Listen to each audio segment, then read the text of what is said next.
I am matter. I take up my own space on this floor. I have my own mass. Matter is everything around us that have mass and take up space. There are 3 different states of matter: solids, liquids, and gases. Liquids cannot be compressed. Liquids can flow.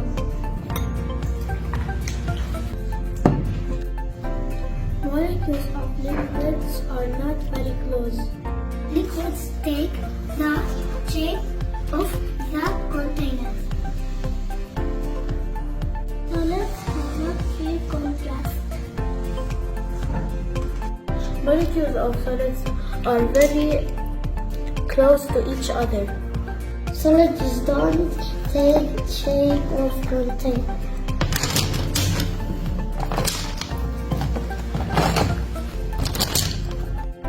Solids can be held by hands.